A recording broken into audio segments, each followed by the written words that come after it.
केते गुड़िए धार्मिक चिन्ह विषय क्यों धार्मिक चिन्ह को लगेले आमको कौन प्राप्त होता है भिडियोटी को संपूर्ण भाव में देखंतु। बढ़िया टॉपिक, बहुत किसी बढ़िया कथा, शिक्षणीय कथा आपण माने जानि परिबे। नमस्कार, मु मनोज दास, स्वागत आपण मानक आजिकार ई भिडियो रे। प्रायतः घर मानकरे स्वस्तिक चिन्ह लगांती, स्वस्तिक रो चिन्ह लगांती, शुभ लाभ लेखाई थिबा रो लगांती, नचेत हमर त्रिशूल रो चिन्ह मध्य घरे लगांती। एमती विभिन्न प्रकार रो बहुत गुडी चिन्ह अछि, धार्मिक चिन्ह जहाँकि आमे कहंती, सेगुड़िक घरे आपण माने लगेथिबार देखिबे। ये चिन्ह गुड़ी को आपण माने देखिथिबे जे प्राय लोक घरे लगांती। तबे आसंतु जानिबा जे केउ चिन्ह बा धार्मिक चिन्ह को लगेले हमको कौन मिले, कौन फायदा मिले। तबे एमिति किछिटा चिन्ह अछि जाकु निहाती भाव में आमको आम घरे लगेबा दरकार। आपणकर बेपार जोठी करूछंती, जोठी बिजनेस अछि, आपणकर दुकान अछि, ऑफिस अछि, सेठी निहाती भाव में लगेबा दरकार ए सब चिन्ह। तबे प्रथम रे आसंतु जानिबा ओम रो चिन्ह। आपण माने जदि आपणको घरे ओम रो चिन्ह लगांती ताले आपणको कोन फायदा मिलिबो। जदि आपण ओम रो चिन्ह आपणको घरे लगांती, ऑफिस रे लगांती, जोठी दुकान अछि आपण सेठी लगांती, ताले आपणको भितरे जो माने नकारात्मकता ऊर्जा जो थाय बा नेगेटिविटी आम भितरे जो थाय आउ ताहा रहिबनी। तापरे ओम को जेतबळे भी आपण माने देखिबे, आपणको नजर जेतबळे भी ओम ऊपर पड़िबो, आपणकर आस्था, विश्वास, भरोसा भगवान को ऊपर आउ टिके बढ़ी जिवो। तेणु ओम लगेले गोटे प्रकार भगवानकर मध्य आमको कृपा सानिध्य मिलता है। तेणु ओम रो चिन्ह निहाती भाव में आमको घरे लगेबा दरकार, ऑफिस रे लगेबा दरकार, किंबा जोठी आपणकर दुकान अछि सेठी भी आपण लगेबा दरकार। सेपरि त्रिशूल चिन्ह, जदि आपण माने त्रिशूल रो चिन्ह हो किंबा पितल रो त्रिशूल मिलुची आजिकाली प्रायतः स्टाइलिश रो कौन से धातु रो हो नले मेटाल रो भी मिलुची। जदि त्रिशूल आपण माने आपणको घरे व्यवसाय जोठी अनुष्ठान अछि आपणकर ऑफिस रे जदि रखन्ते लगांती, ताले जानि रखंतु आपणकर शत्रु माने आपणको हैरान करि परिबे नाही। एमिति कि आपण माने जो ऑफिस रे बसुसंती, धरंतु छोट कैबिन बा जो रूम रे बसुसंती, आपण माने सेही रूम रे भी ताकू लगेई परिबे। जदि लगांती शत्रु माने आपणको जमा भी हैरान करि परिबेनी, ए कथा जानि रखंतु। एवं ता सहित आ गोटे कथा मध्ये जानंतु, आपणकर शत्रु माने दमन हेबे।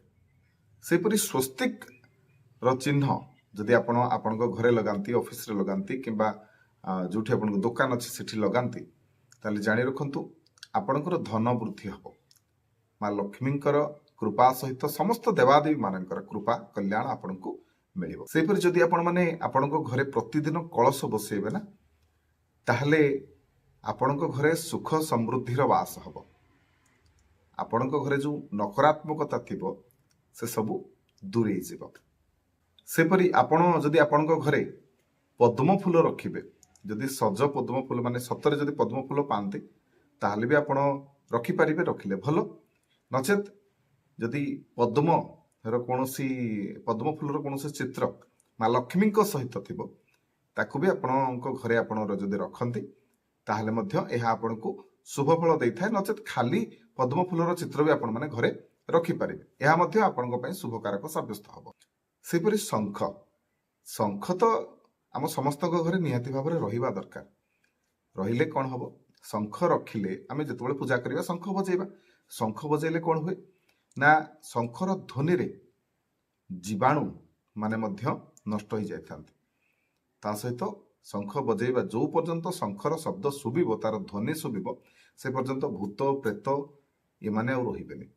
एवं आपणको घरे मध्य माँ लक्ष्मींकर कृपा बार वास हबो, माँ लक्ष्मी कृपा आपणको मिलिबो। तेणु शंख निहाती भाव में समस्त घरे रहिबा दरकार, प्रायतः समस्त घरे थिबो। सेपरि शंख जदि आपण रखिबे, दुईटा शंख रखिबे, गोटे पूजा पाई पूजा समय व्यवहार हबो से शंखरे, आ गोटे जोटा आपण फुंकिबे से शंख, गोटे पूजा पाई शंख, गोटे फुंकिबा पाई शंख, दुईटा शंख रखिबे।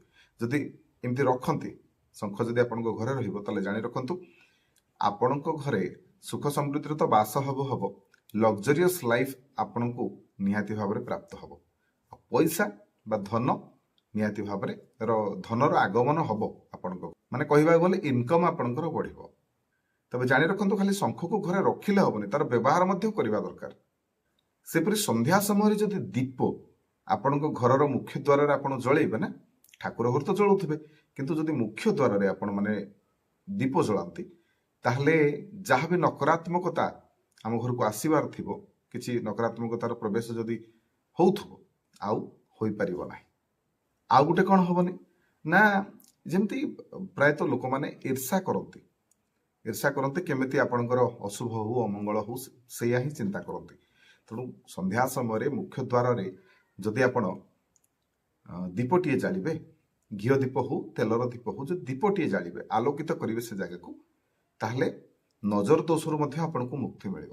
ସେପରି ନଜର ଦୋଷ ପାଇଁ ଆଉ ଗୋଟେ ଜିନିଷ ବି ଆପଣମାନେ କଣ କରିପାରିବେ ନା, ଲେମ୍ବୁ ଆଉ ଲଙ୍କା କୌଣସି ମନ୍ଦିରରୁ ସିନ୍ଦୁର ଟିକେ ନେଇକି ଆସିବେ ଏବଂ 3ଟି ଲେମ୍ବୁ 5ଟି ନହେଲେ 7ଟି ଲଙ୍କା ଆପଣଙ୍କ ଘରର ମୁଖ୍ୟ ଦ୍ୱାରରେ ଟଙ୍ଗେଇବେ ଏବଂ ସେ ସିନ୍ଦୁର ଲଗେଇଦେବେ। ଏମିତି କଲେ ମଧ୍ୟ ନଜର ଦୋଷରୁ ମୁକ୍ତି ମିଳେ।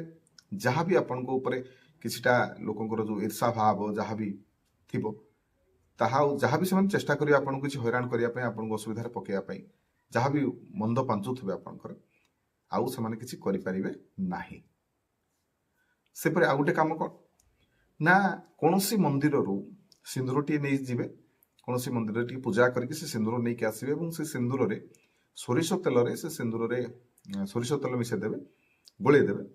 ଗୋଳେଇକି ଆପଣଙ୍କର ମୁଖ୍ୟ ଦ୍ୱାରରେ କଣ କରିବେ, ଓମ୍ ଲେଖିବେ, 2 ପଟେ ଓମ୍ ଲେଖିଦେବେ, ଏପଟେ ଆଉ ସେପଟେ ଲେଖିବେ। ଦେଖିବେ, ଆଉ ଏଇଟା ପ୍ରତିଦିନ ବି ଆପଣ କରିପାରିବେ, ସେଇ ଗୋଟିଏ ପର୍ଟିକୁଲାର ଜାଗାରେ ଲେଖୁଥିବେ, ଓମ୍ ଲେଖୁଥିବେ ଆଉ ପ୍ରତିଦିନ ଲେଖିବେ।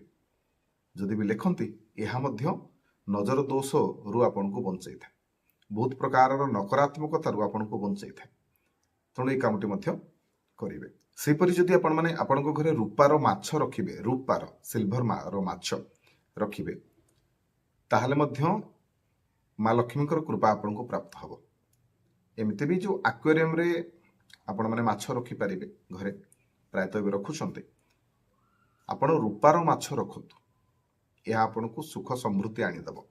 ତା ସହିତ ଗଜଲକ୍ଷ୍ମୀ ମାନେ ରୂପାର ଯଦି ଆପଣ କିଣିପାରିବେ, ତାହେଲେ ରୂପାର ହାତୀ ଶୁଣ୍ଡ ଉପରକୁ ଟେକିଥିବ ଏବଂ ରୂପାର ମା ଲକ୍ଷ୍ମୀଙ୍କର ପ୍ରତିମୂର୍ତ୍ତି ଛୋଟ ହଉ ପଛେ ରଖନ୍ତୁ। ଗଜଲକ୍ଷ୍ମୀ ଆପଣଙ୍କର ଠାକୁର ଘରେ ରଖନ୍ତୁ, ପୂଜା କରନ୍ତୁ, ଦେଖିବେ ମା ଲକ୍ଷ୍ମୀଙ୍କର ବାସ ଆପଣଙ୍କ ଘରେ ହେବ। ତେବେ ଏସବୁ ଜିନିଷ ଆମ ଘରେ ନିହାତି ରହିବା ଦରକାର। ତେଣୁ ଏସବୁ ଜିନିଷକୁ ନିହାତି ଭାବରେ ଆପଣ କିଣିକି ଆଣିକି ଆପଣଙ୍କ ଘରେ ରଖନ୍ତୁ ବା ଏଇ ଚିହ୍ନ ଗୁଡ଼ିକର ବ୍ୟବହାର ନିହାତି ଭାବରେ କରନ୍ତୁ। ତା ସହିତ ଆଉ ଗୋଟେ ଜିନିଷ କଣ ନା, ଆପଣଙ୍କର ଘରର ମୁଖ୍ୟ ଦ୍ୱାରରେ ଘୁଙ୍ଗୁର ଯଦି ଆପଣ ମାନେ ଲଗେଇବେ, ମୁଖ୍ୟ ଦ୍ୱାରରେ ଏମିତି ଟାଙ୍ଗିଦେବେ ଯୋଉ, ତାହେଲେ ମଧ୍ୟ ଶୁଭ ହବ। ଏବଂ ତା ସହିତ ଗୋଟେ ଛୋଟିଆ ଘଣ୍ଟିଟିଏ, ଯେମିତି ମନ୍ଦିର ଗଲେ ଘଣ୍ଟି ବଜେଇକି ଯାଆନ୍ତିନି, ଛୋଟିଆ ଘଣ୍ଟିଟିଏ ଆପଣଙ୍କ ଘରର ମୁଖ୍ୟ ଦ୍ୱାରରେ ମଧ୍ୟ ଆପଣମାନେ ଲଗେଇ ପାରିବେ। ଏହା ଦ୍ୱାରା ନକାରାତ୍ମକତାର ନାଶ ହୋଇଥାଏ। ଏ କାମ ବି ଆପଣମାନେ କରିପାରିବେ। ଆଉ କଣ କରିବେ ନା, ଘରର ମୁଖ୍ୟ ଦ୍ୱାରରେ ସମୟ ଅନ୍ତରାଳରେ କଣ କରିବେ ନା, ଆମ୍ବ ପତ୍ର ଆପଣଙ୍କ ଘରର ମୁଖ୍ୟ ଦ୍ୱାରରେ ଆମ୍ବ ପତ୍ର ଦେବେ ଏବଂ ଆମ୍ବ ପତ୍ର ଶୁଖିଯାଏ, ପ୍ରାୟ ସମୟ ମାନେ ଶୁଖିଯିବ, ତ ଶୁଖିଗଲା ପରେ ପୁଣି ଚେଞ୍ଜ କରିଦିଅନ୍ତୁ। ଏମିତି କରନ୍ତୁ ଯେମିତି ଆମ୍ବ ପତ୍ର ସବୁଦିନେ ଆପଣ ମାନେ ଏମିତି ଶୁଖିବା ପୂର୍ବରୁ ପୁଣି ତାକୁ ବଦଳେଇ ଦଉଥିବେ। ଆପଣଙ୍କ ଘରର ମୁଖ୍ୟ ଦ୍ୱାରରେ ଆମ୍ବ ପତ୍ର ସବୁଦିନେ ଦିଆହେଇଥିବ ଏବଂ ଆମ୍ବ ପତ୍ର ଦେଲାବେଳେ ଧ୍ୟାନ ରଖିବେ ଯେ ସେ ଆମ୍ବ ପତ୍ରକୁ ପ୍ରଥମେ ଧୋଇବେ, ଧୋଇକି ସେ ଆମ୍ବ ପତ୍ରକୁ ଆପଣଙ୍କର ଲଗେଇବେ, ନା କି ପ୍ରାୟ ସମୟ ଖାଲି ଆମ୍ବ ପତ୍ର ତୋଳି ଆଣନ୍ତି ଏବଂ ଲଗେଇ ଦିଅନ୍ତି, ନା ସେମିତି କରିବେନି, ସେ ଧୂଳି ମୂଳି ଲାଗିଥିବ। ତେଣୁ ଆମ୍ବ ପତ୍ରକୁ ଧୋଇଦେବେ, ଧୋଇକି ଆପଣଙ୍କର ଘରର ମୁଖ୍ୟ ଦ୍ୱାରରେ ଲଗାନ୍ତୁ, ବହୁତ ହିଁ ଶୁଭ ହବ ଆପଣଙ୍କର। এই ଛୋଟ ଛୋଟ କଥା ଗୁଡ଼ିକ ମାନିଲେ ଆପଣଙ୍କର ନିହାତି ଭାବରେ ମଙ୍ଗଳ ହବ। ଏଥିରେ ବିଶେଷ କିଛି ଆପଣଙ୍କର ପଇସା ବି ଖର୍ଚ୍ଚ ହବନି, କିନ୍ତୁ ଏହା ଆମକୁ ସୁଖ ସମୃଦ୍ଧି ଏବଂ ମାନସିକ ଭାବରେ ଶାନ୍ତି ଦେଇଥାଏ ଏବଂ ଭଗବାନଙ୍କର କୃପା ମଧ୍ୟ ଆମକୁ ମିଳିଥାଏ। ତେଣୁ ଏସବୁ କାମ ଗୁଡ଼ିକୁ ନିହାତି ଭାବରେ ଆପଣମାନେ କରନ୍ତୁ, ଆପଣଙ୍କର ହିଁ ମଙ୍ଗଳ ହବ। ଭିଡ଼ିଓ ଭଲ ଲାଗିଲେ ସେୟାର କରିକି ସମସ୍ତଙ୍କୁ ଏ କଥା ଜଣେଇବେ, ଭିଡ଼ିଓକୁ ଲାଇକ୍ କରିବେ, ଚ୍ୟାନେଲକୁ ସବସ୍କ୍ରାଇବ୍ କରିବାକୁ ଅନୁରୋଧ ରହିଲି। ଜୟ ଜଗନ୍ନାଥ, ଜୟ ଶିବ ଶମ୍ଭୁ।